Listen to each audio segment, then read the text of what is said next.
Olá, telespectadores da TV Assembleia. Começamos agora mais um Frente a Frente e o nosso convidado hoje é o superintendente substituto da Controladoria Geral da União em Alagoas, o senhor Newton Martins. E com ele vamos tratar das ações da Controladoria, a importância, inclusive, da Controladoria neste processo das ações da Operação Lava Jato, que é sempre requisitada a CGU para documentos, comprovações, e vamos avaliar, sim, o trabalho da Operação Lava Jato, como tem sido acompanhada pela CGU, o desdobramento dessas ações, que hoje no país o que se questiona é o fato dos irmãos Batista, da JBS, não terem tido o mesmo tratamento que foi dado a outros empresários que já fizeram a delação e estão presos, né? E no caso dos irmãos Batista, eles fizeram a delação, claro, num nível muito diferente das anteriores, porque mostraram provas que estão sendo questionadas, que envolvem, inclusive, o presidente da República, né? Então, nesse sentido, como a CGU, em geral, aqui tem acompanhado essa operação que tem dado ao país a condição, talvez, de virar uma página nessas questões da gestão entre Estado e empresários. Perfeito, Boa. E obrigada antecipadamente por estar aqui conosco. Eu que agradeço, Gorete, pelo convite, em nome da CGU. E vamos falar aqui sobre o Lava Jato, né? Aqui em Alagoas, de fato, nós não temos um núcleo específico da Lava Jato como existe em Curitiba. Mas o que nós já ouvimos dos colegas é que, de fato, existem colegas colaborando, né, com o núcleo de Curitiba, em Brasília principalmente, mas a gente identifica que um dos principais papéis da CGU, talvez nesse momento delicado, né, com essas delações, é a atribuição que nos foi dada à lei, a lei anticorrupção, a lei 12.846. Por quê? Neste momento nós estamos discutindo aí dos irmãos Batista muito das consequências penais, né, da colaboração premiada deles, né, como pessoas físicas, mas isso tudo vai ter que andar em paralelo com os acordos de leniência, estão famosos, né, falados acordos de leniência. E a lei deu competência, princípio, para a CGU celebrá-los. Só que é lógico, não basta assim tentar se apropriar da competência que a lei nos deu. É preciso interpretá-la num contexto. E o contexto é que ela não pode ser feita completamente desassociada com esses acordos, ou seja, não é possível que os acordos sejam feitos com a polícia, com o Ministério Público Federal, homologados pelo Judiciário, e a CGU, de repente, caminha em outra direção com os acordos de leniência. É preciso que haja uma certa interação, um certo conhecimento. E unidade também. Uma unidade de tratamento. Porque senão você espanta, inclusive, você traz uma insegurança jurídica tamanha que pode ser que ninguém mais queira fazer a colaboração premiada dos acordos de leniência. A questão está muito controversa entre juristas, entre os integrantes da própria operação, né? O mundo jurídico está debatendo se justamente isso não vai causar um efeito contrário para quem poderia colaborar muito mais na operação. Perfeito. Os institutos realmente são muito novos para o nosso ordenamento jurídico, né? Nossa tradição jurídica sempre foi da obrigatoriedade da ação penal, obrigatoriedade da sanção, seja ela penal ou administrativa, né? E a confissão, a colaboração sempre vinham como um aspecto muito acessório, com mínimos impactos em relação à sanção a ser oferecida. Mas com esse advento, isso não é só uma invenção nossa, né? Isso é um fenômeno já mundial. Né, os órgãos de combate à corrupção, de controle, de persecução penal administrativa viram que não possuem uma competência, ou seja, o Estado realmente não é capaz, talvez, ou não tem se demonstrado capaz, ou talvez os investimentos não tenham sido realmente aproveitados para você formar uma rede de investigação, de controle que possa combater todos os malfeitos, todos os crimes, todos os ilícitos. Então, isso já existe nos Estados Unidos, por exemplo. Iniciou-se nos Estados Unidos já na década de 70, com a lei FCPA, a lei de combate à propina a agentes no estrangeiro. Tá? Isso tem evoluído. Por que eles fizeram isso? Naquela época existia ainda em vigor muito forte a Guerra Fria entre americanos e Rússia. E, a princípio, os próprios americanos, defensores então do sistema capitalista, acreditavam que a propina não teria problema. Os economistas, né, estudiosos na época, a propina era mais uma parte integrante, era intrínseca ao mecanismo de compras estatais e de rolagem da máquina. Só que perceberam que isso estava dando primeiro, uma má visão para o sistema capitalista, ou seja, um instrumento de propaganda para o lado contrário. E segundo, é o que nós estamos vendo aqui hoje. As empresas, em vez de se especializarem, serem mais produtivas, em inovação, competitivas, em gerar inovação, benefícios para os seus consumidores, elas se especializam em serem bem recebidas pelos políticos. Isso drena um esforço considerável das empresas para algo que não deveria ser drenado, percebe? Quer dizer que os pagamentos da propina passaram a ser a regra do jogo, né? Da competitividade, digamos assim. Pois é, para ser bem sucedido, então, nesse cenário, passou-se a fazer isso, né? Os empresários passaram a investir mais em relacionamentos com o Estado, ou melhor, os agentes no poder do Estado, né? Do que na sua inovação, nos seus preços, na sua qualidade de serviço. Aí onde é que entra a CGU nesse aspecto, então? Nós acompanhamos vários tratados internacionais nos quais a gente participa como interlocutores, ou se propõe a ser uma peça para implementá-los no Brasil. Neste caso, a OCDE, o Brasil é signatário de um tratado da OCDE que cobre da gente realmente melhores práticas de combate à corrupção, dentre elas a responsabilização objetiva das pessoas jurídicas. Esse é um instrumento muito, muito válido. Só que nesse bojo o legislador quis colocar também o Kleber-Gain, que a gente está falando que é o acordo de colaboração premiada, importado do direito anglo-saxônico, e quis atribuir na parte de empresas, quis atribuir a competência à CGU. Nós estamos caminhando ainda para entender e aplicá-lo. Estamos aplicando já em alguns casos, salvo engano, né? Pois bem, então o acordo de leniência passa a ser a opção também para as empresas se tornarem transparentes, né? Exato, muito bem, falou a palavra correta agora, transparência. Nós não podemos viver realmente num país, assim, o princípio da transparência já está esculpido na Constituição. Nós estamos vivendo desde a Constituição de 88 um processo, na verdade, de efetivação desses direitos. É um direito de cidadania. O cidadão, para ser cidadão de forma plena, correta, ter poder de cidadania, ele precisa ter acesso à informação. Nós vimos na Constituição o habeas data, e depois esses instrumentos foram sendo mais encorpados, né, e foram melhorados. Esse é mais um instrumento, ou seja, com a LRF já surgiu a obrigatoriedade de todas as... A lei de responsabilidade fiscal. Isso, a lei de responsabilidade fiscal. Já surgiu a obrigatoriedade de todo ente público publicar suas receitas e despesas diárias na internet. Já foi um avanço considerável, né?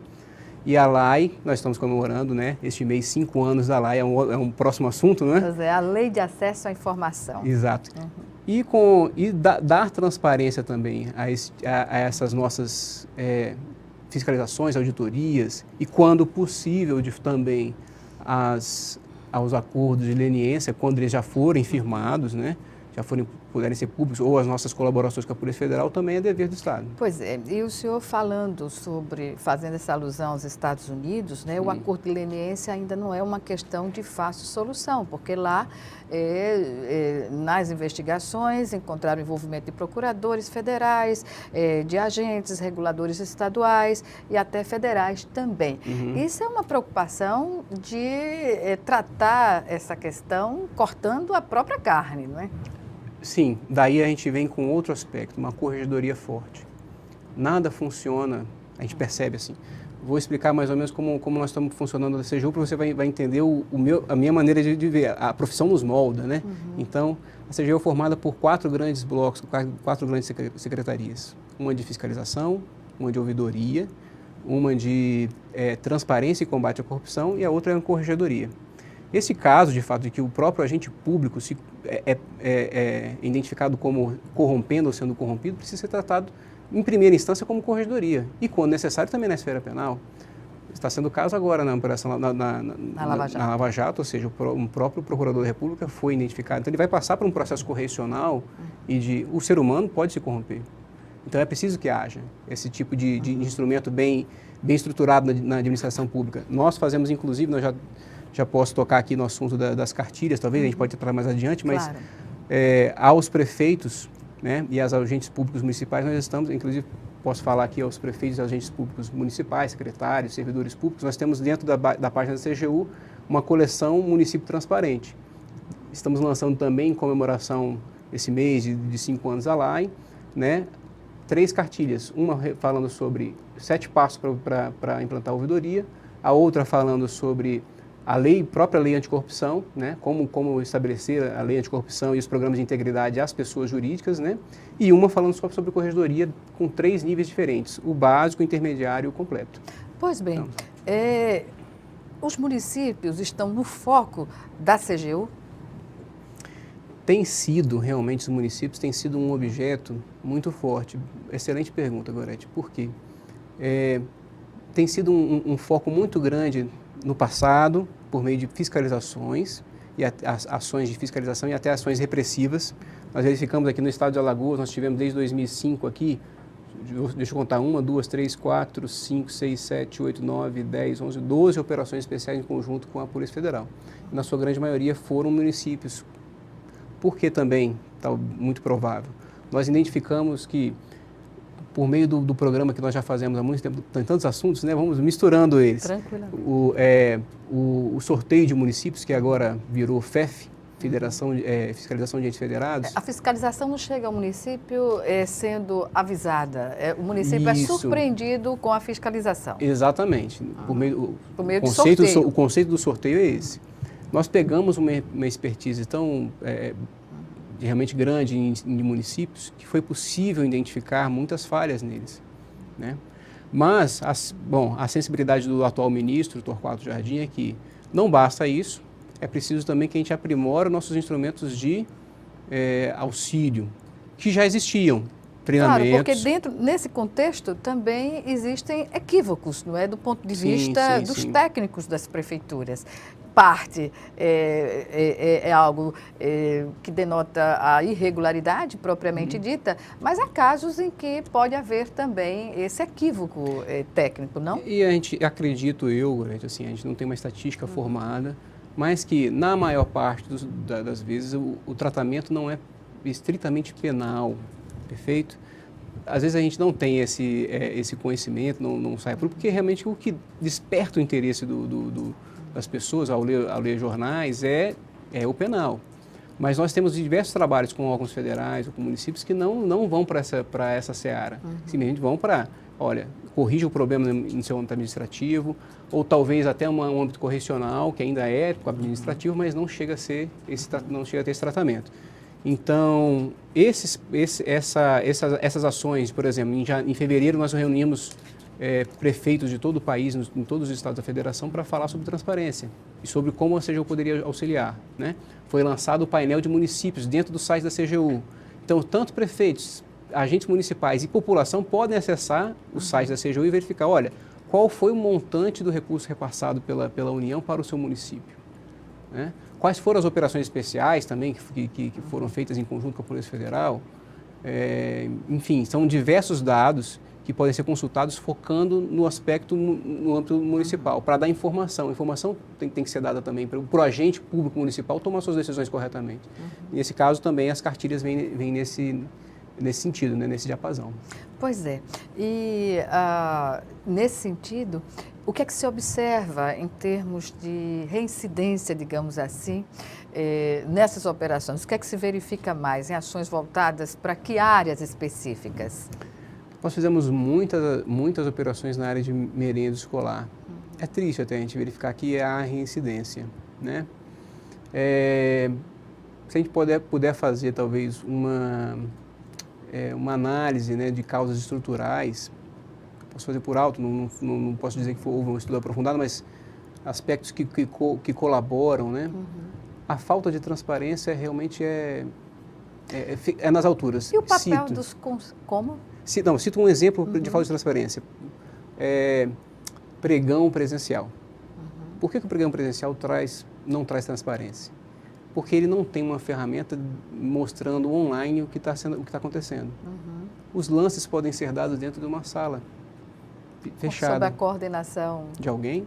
Podem nunca ter acontecido e haver uma transparência falsa.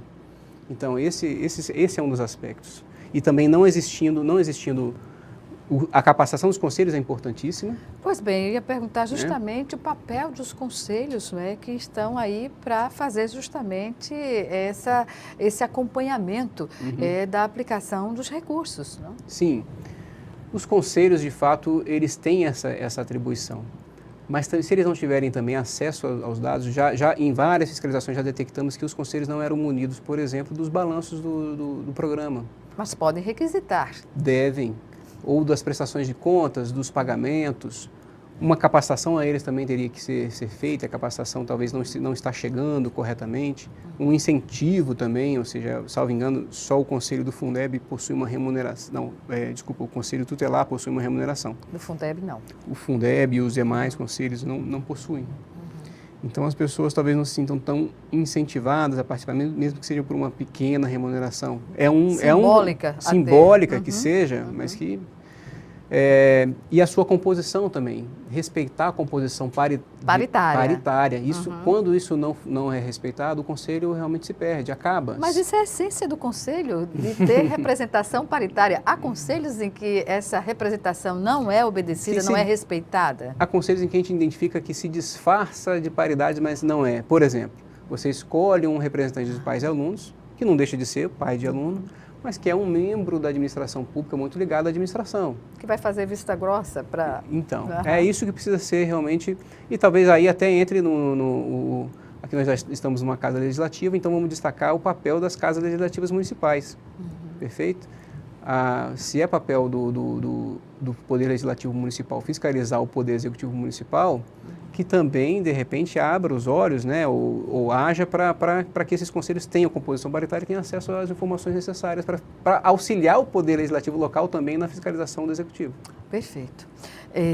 Dr. Nelton Martins, nós vamos chamar agora o nosso primeiro intervalo. E o Frente a Frente volta em menos de 1 minuto. Até já.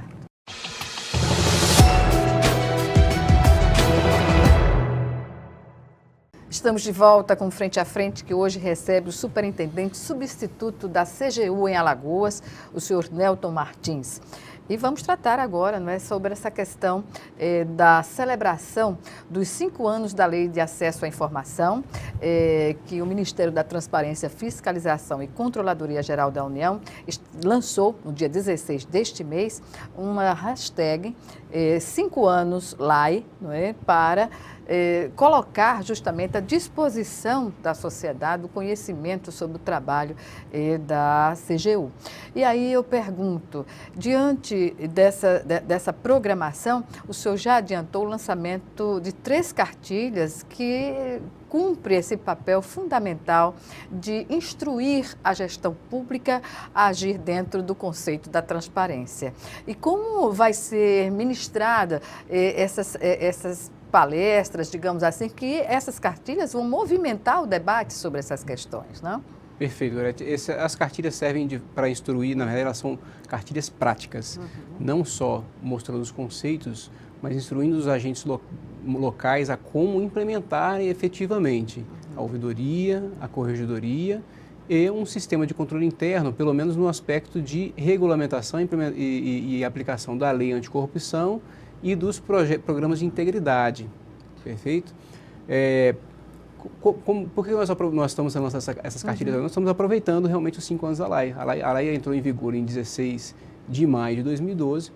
A CGU se sente realmente como geradora de grande parte da Lei de Acesso à Informação, né? Se congratula também com todo o Estado, toda a população, porque ela deu certo.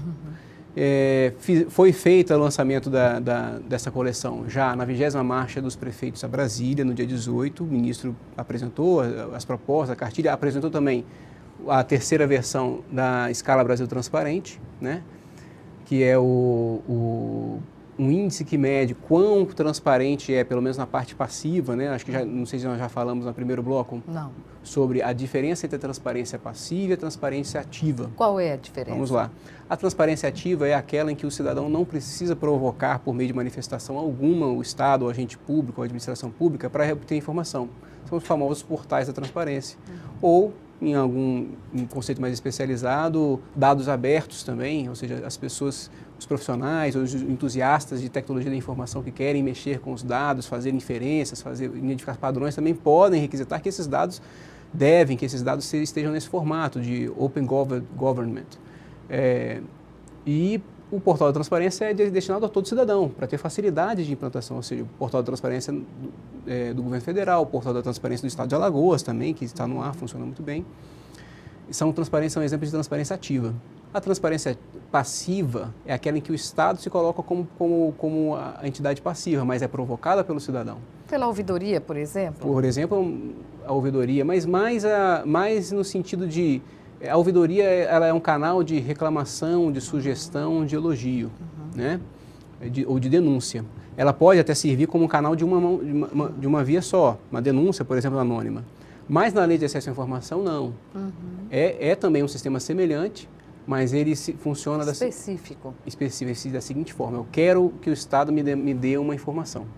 X, e ele vai ter que te devolver num prazo. Pois é, e desde que a lei foi criada, qual é a demanda existente aqui em Alagoas, por exemplo, desde que a lei foi criada? Eu não tenho, infelizmente, estatísticas dessa demanda. Porque eu tenho estatísticas nacionais do último ano, de 2016 para cá. Nós tivemos uma média para o governo federal, sejam órgãos que estão em Brasília ou nos estados, de quase 10 mil solicitações por mês. Em sua grande maioria já respondidas. Mensalmente, 9.500, 9.700 solicitações por mês. Ainda pode crescer. Qual é a população que realmente poderia ter acesso a esse tipo de informação? Que está letrada, que tem olha, somos quantos milhões de habitantes no Brasil? Quantos poderíamos fazer uma única consulta por mês? Isso pode crescer e deve crescer ainda. Uma questão que a CGU tem interesse e tem divulgado isso é na regulamentação do lobby no governo federal. Como o senhor vê, como integrante da CGU, essa preocupação de legalizar uma atividade legalizar e fazer com que ela não atue de forma clandestina, digamos assim, clandestina do ponto de vista legal, né? Mas e abre espaço para acabar com interesses que não são realmente republicanos nas tratativas do que é público. Nesse aspecto nós não temos uma experiência local, porque de fato está sendo regulamentado em Brasília, né? Exatamente. Eu estou aqui na CGU Alagoas desde 2012, então já estou fora desse circuito, dessa discussão, né? Mas no geral, é uma ideia... Uma opinião pessoal, talvez. Exatamente. É que aí, assim, como eu já havia lhe dito antes aqui das entrevistas, a profissão realmente forma muito as nossas ideias, a nossa forma de pensar. Então, trabalhando no Ministério da Transparência, Fiscalização e Controle, a gente preza muito pela transparência. Se essa regulamentação trouxer uma transparência melhor para a sociedade, para a população, né? Se da maneira que for regulamentado trouxer uma transparência, e essa transparência se refletir em poder para o cidadão, né? Em melhores direitos para o cidadão, eu vejo com bons olhos, né? Porque nos Estados Unidos foi regulamentado, né? Existe a figura regulamentada e legal do lobista, né? Eu particularmente não acho. É uma realidade. Ele existe, né? Todo mundo sabe que ele existe. Não vai deixar de existir, como por exemplo nós falamos de doação de campanha, existe, se proibir vai existir o Caixa 2. Então, é preciso ter realmente a discussão nunca é ruim. Ou seja, se o assunto ficar escondido, penso eu, né? E nunca discutido, ele não vai ser benéfico, vai virar um tabu. Mas, então tem que ser discutido os seus limites. Se vão ser os limites vão ser muito grandes ou se vão ser menos severos, aí cabe à sociedade. Mas eu, a princípio, não tenho essa opinião formada, nem temos também no Ministério esse tipo de... Voltamos à questão da CGU propriamente dita, nas suas ações. A ouvidoria, hoje, o que representa a ouvidoria para a CGU? Pois é, a ouvidoria tem um papel muito interessante quando traz para a gente... Nós somos realmente poucos, vamos dizer assim, em termos dos recursos repassados no âmbito local, né? Pesquisei, por exemplo, no Portal da Transparência, só no ano passado foram feitas quase 9 bilhões e 500 mil reais repassados para o estado de Alagoas e municípios por meio da União. Disso, praticamente metade, ou pouco menos da metade, é fundo de participação de municípios, dos estados, ou seja, nós temos aí quase 5 bilhões de reais em transferências constitucionais que são de competência da CGU, por exemplo. E nós somos apenas 20 auditores e técnicos aqui em Alagoas. É impossível a gente achar que nós, mais o TCU, que também vai ter um contingente parecido, né? ou o Ministério, junto com o Ministério Público Federal, que vai, talvez um contingente menor que o nosso, vai dar conta de olhar isso tudo. Então, o povo é que tem que realmente ser o próprio fiscalizador desses recursos, né? E a ouvidoria vem nesse sentido. A gente abrir um canal para que a população possa se manifestar e nos auxiliar na identificação dos principais riscos, riscos quando a gente diz risco de fraude ou risco de aplicação indevida, aplicação ineficiente. A ouvidoria representa isso para a gente, esse canal. Abrir os ouvidos, abrir os olhos, abrir um canal para receber essa sugestão daquele que é o principal destinatário da nossa ação e aquele que tem mais condições até do que a gente de identificar os malfeitos com o recurso público. E em termos de estrutura, o senhor falou em termos de pessoal. Há necessidade de se instrumentalizar melhor as superintendências da CGU, por exemplo, aqui em Alagoas? Como está a condição? Sim, como eu já disse, olha, só tomando um montante de valores, assim, já é preciso. Não só na parte da ouvidoria, na parte de fiscalização, na parte de correição, nós não temos uma corregedoria setorial aqui. Mas isso é uma realidade do Estado brasileiro, né? A gente pede, a gente quer dimensionar melhor. Agora é uma contradição, né, doutor Newton? Porque na medida em que se cria um órgão, ele tem que dar os instrumentos para que ele possa atuar na sua plenitude, não é? A ouvidoria nossa, pelo menos, qual é a saída que nós estamos tendo, né? Ela tem funcionado a contento mais com pessoas mais em Brasília ou nos estados que possuem um contingente de pessoas melhor. Ou seja, o cidadão faz uma denúncia aqui por meio do sistema, ele vai passar por um filtro em Brasília para depois nos direcionar. Né? Quando eu digo filtro, não é um filtro para barrar alguma coisa, é para verificar o que é mais relevante, o que não é, o que pode ser aglutinado, várias denúncias em uma só, enfim. Se tivéssemos um pessoal local maior, realmente teríamos, de fato, essa análise sendo feita aqui. E sendo feita aqui, teríamos mais condições de trabalhar melhor essa informação. Agora, o que mais me preocupa, que nos preocupa como órgão, inclusive, é que essas ouvidorias sejam estruturadas também em âmbito local, municípios, principalmente, menores, ou seja, o cidadão está no município menor também. E o município menor, ele tem poucos instrumentos também, não é, para viabilizar essa ação. Não é? E ele nem sempre, o cidadão, tem condições de saber se aquela verba é federal ou não. Nós só temos a competência de verificar a aplicação da verba federal. Da verba federal. Só que o cidadão, ele não sabe a priori, né? Nem é obrigado a saber a priori, principalmente se os portais de transparência não estiverem funcionando, se aquele recurso é federal ou não. Então, ele vai atirar para todos os lados. Mas não há uma lei que obriga os municípios a terem o seu portal da transparência? A LRF já a realidade, inclusive, os municípios que desde 2013 ou 2014, salvo engano, os menores municípios abaixo de 50 mil já deveriam estar com eles funcionando. Pois é, e o que a gente observa, às vezes, vai procurar uma informação num portal, o que a gente vê é praticamente um site, municípios que utilizam o Facebook para fazer, para substituir um portal e muitas vezes sem informações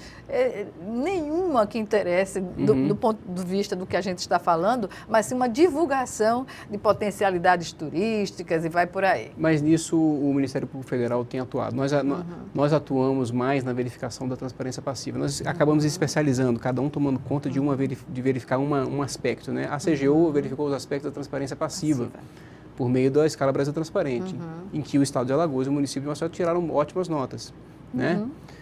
Mas a gente precisa também replicar essa boa experiência para os municípios menores, na transparência passiva. Já na transparência ativa, o Ministério Público Federal fez uma ação muito importante ano passado, verificando que municípios possuíam ou não um portal funcionando.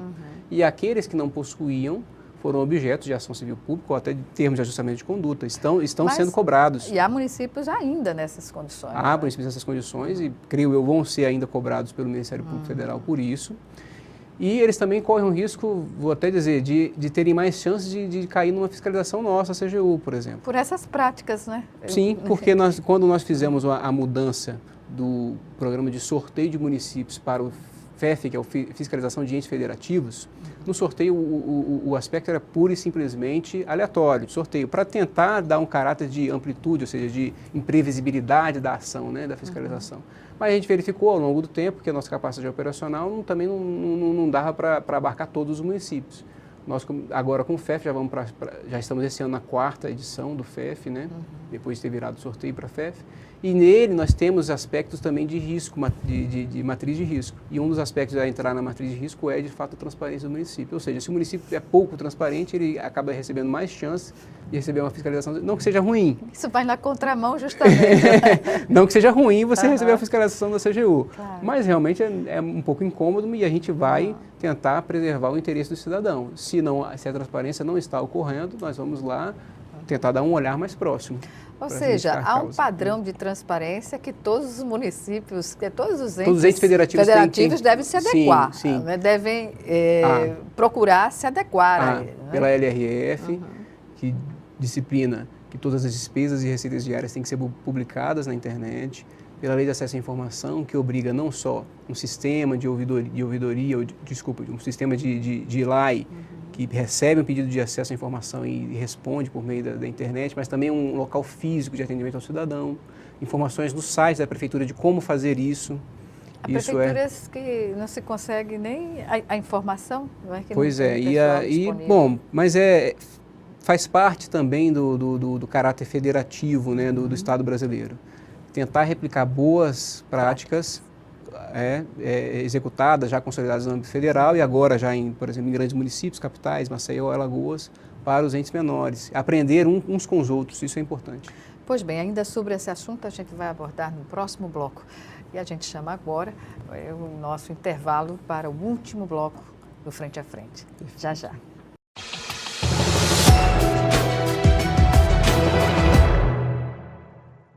De volta com Frente a Frente para o último bloco do programa, que hoje recebe o superintendente substituto da CGU em Alagoas, Nelton Martins.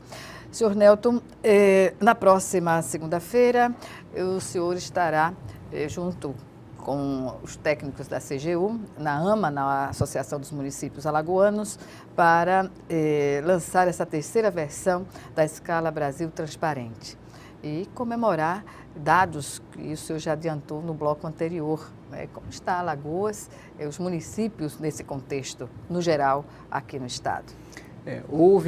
Nós vamos juntar duas comemorações, né? Uma, os 5 anos da Lei de Acesso à Informação, nós pedimos espaço na AMA e fomos atendidos para esse espaço, para divulgar localmente, comemorar e também divulgar o resultado da terceira versão da Escala Brasil Transparente, que avalia, de fato, a parte de transparência passiva dos municípios. Houve uma melhora expressiva, Gorete, nessa parte, principalmente em grandes municípios, né? O município de Maceió, por exemplo, saltou para quase 10 a nota dele, né?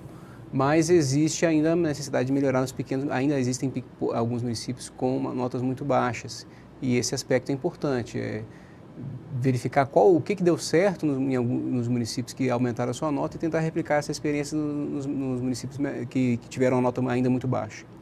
E a receptividade ao trabalho da CGU é boa, no geral? É boa, no geral, sim, porque, como a gente já tinha discutido sobre capacitação, né, de conselhos municipais, os agentes públicos municipais, às vezes, têm poucas oportunidades de capacitação. Quando nós podemos oferecê-la, a receptividade é boa. Agora, é preciso sair só da receptividade para a execução. E a execução depende não só de uma vontade pessoal do servidor, depende de uma vontade também política, né? De quem comanda o município, do prefeito, da sua equipe, de implementar, né, o sistema de ouvidorias. Exatamente. Agora, voltando à questão da lei anticorrupção, não é? A lei que trata justamente desses mecanismos, não é? Para barrar uma ação que geralmente são setores da sociedade mais, digamos assim, mais necessários que são atingidos, não é? A gente vê, o senhor falou a questão da merenda relacionada à educação, tem a saúde também, medicamentos, enfim. E como tratar a lei de corrupção hoje dentro dessa esfera mais elevada que significa um divisor de águas no país com a Operação Lava Jato? Perfeito, olha, a Lei 12.846 de 2013, a Lei de Corrupção, trouxe mecanismos muito importantes para a gente no combate à corrupção. Entre eles, responsabilização objetiva das empresas, né, das entidades privadas que contratam com a administração pública, a multa pelo prejuízo ao erário e o acordo de leniência, né? Vamos falar um pouco de cada um deles. Primeiro, a lei anticorrupção já foi regulamentada no governo federal por um decreto, né? Então, ela já tem uma aplicabilidade mais fácil, né? Imediata. Ela por si já pode ser aplicada. Mas o que se entende pelo entendimento majoritário, né, jurídico, é que para a aplicação nos municípios, sem a sua regulamentação por parte da Câmara de Vereadores, tal, ela só pode ser exercida pelo dirigente máximo, que é o prefeito. Então, isso vai ser muito concentrado, ou seja, pode ser um gargalo, né? E pode não ter a equipe correta para poder aplicá-la. Vamos lá, exemplos. Outro mecanismo também que já existia antes, mas foi também aprimorado com a lei anticorrupção, são os cadastros de empresas que foram punidas. Já existia o cadastro de empresas inidôneas e suspensas, que é proveniente da lei 8666. A lei anticorrupção criou o cadastro de empresas punidas, empresas e instituições punidas. As duas têm aspectos muito semelhantes. Na verdade, é só o normativo que as instituiu, né? E as sanções e o ilícito que a empresa praticou. Mas essas empresas que são detectadas como fraudando a administração pública, elas podem ficar em tempos impedidas de poder contratar com o poder público, seja em âmbito local, seja em âmbito estadual ou nacional. E é importante que os entes federativos façam essa inserção quando detectam que alguma empresa, de maneira dolosa ou não, porque também na lei de corrupção ela tem a responsabilização objetiva, quando elas dão causa a um prejuízo, entendeu? Apurem essas responsabilidades a responsabilidade da empresa, apliquem a multa devida e insiram essas empresas no cadastro de empresas inidôneas e suspensas ou no cadastro de empresas punidas. Mas quando a empresa do porte da Odebrecht, por exemplo, faz uma delação premiada e o acordo de leniência vem para viabilizar, inclusive, porque é uma empresa que tem uma capilaridade no país imensa, isso que representa milhares de postos de trabalho. Tudo isso é considerado, não é? Sim, verdade. Essas são as sanções que tentam agir de maneira coercitiva com a empresa privada, para que ela realmente mude de rumo, né? A sanção pode ser de até 20% do faturamento bruto anual da empresa no ano anterior ao detectado pela fraude, né? E também a inscrição nesses cadastros de punições e publicação desses cadastros. Só que, em alguns aspectos, como por exemplo a senhora disse, a Odebrecht ou alguma outra empresa dessa, ela também gera muitos empregos e tem muitas obras. Qual é a saída então? Uma saída negocial. Você fazer um acordo de leniência com a empresa para que essa multa possa ser talvez diminuída um pouco de acordo ou parcelada? De acordo com o nível de colaboração que a empresa vai prestar. Né?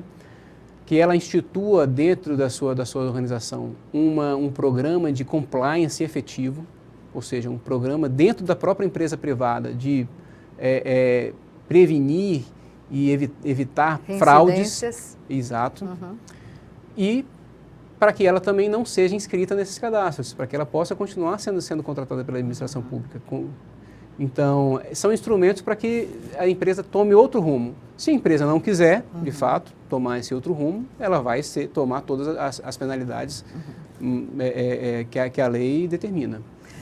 Quando, na Operação Lava Jato, os delatores em geral colocavam que a corrupção era descrita pelos envolvidos como o custo de fazer negócios no Brasil. Isso, no seu entendimento, cria uma ambiência nociva às relações, às práticas, e daqui para frente, com a operação e com o acordo de leniência e com as delações, isso pode fazer virar a página? A gente percebe que é preciso, de maneira urgente, ter algum tipo de atuação para melhora. O quanto vai ser, assim, o conceito de virar a página, ou seja, se vai ser, qual vai ser o nível de melhora, quem pode prever? Agora, que é urgente, que é premente, que exista uma melhora, sim. É porque, surpreendentemente, quando ninguém mais imaginava que algo mais forte pudesse acontecer, vem a bombástica delação dos donos da JBS, né? E, assim, também pode não ser a última. Exatamente. Perfeito? Mas, trazendo para um contexto local, o que a gente percebe que é preciso fazer, então? Isso aí, então, em âmbito nacional. É que os agentes públicos locais, mesmo que sejam entes federais do Estado de Alagoas, ou Estado ou municípios, apliquem as sanções devidas às empresas que fraudam. Por quê?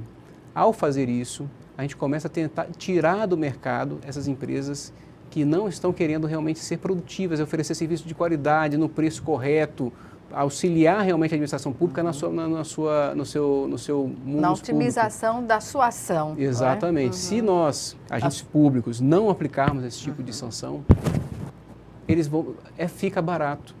Fica barato, porque simplesmente rescindir um contrato com uma empresa que frauda, né, uma licitação pública, ou que combina preços, que direciona, é barato.